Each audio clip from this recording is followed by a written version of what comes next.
বান্দরবানে উপস্থাপনার কৌশল, পদ্ধতি ও ফিডব্যাক বিষয়ক দিনব্যাপী এক সেমিনার অনুষ্ঠিত হয়েছে।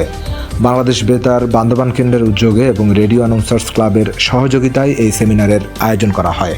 শুক্রবার সকালে বাংলাদেশ বেতার বান্দরবান কেন্দ্র সংলগ্ন তুলা উন্নয়ন বোর্ডের সভাকক্ষে এই সেমিনারের আনুষ্ঠানিক উদ্বোধন করেন বাংলাদেশ বেতার বান্দরবান কেন্দ্রের আঞ্চলিক পরিচালক মোহাম্মদ রফিকুল ইসলাম।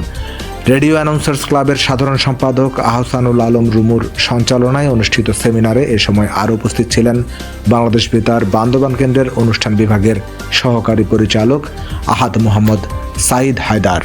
আরও উপস্থিত ছিলেন সহকারী পরিচালক জ্যোতির্ময় গোলদার, সহকারী বার্তা নিয়ন্ত্রক অনুদেব চাকমা এবং রেডিও অ্যানাউন্সার্স ক্লাবের সভাপতি এন এ জাকির। সেমিনারে প্রশিক্ষক হিসেবে উপস্থিত ছিলেন চট্টগ্রাম বেতার এবং টেলিভিশনের সংবাদ পাঠক জাভেদ হোসেন।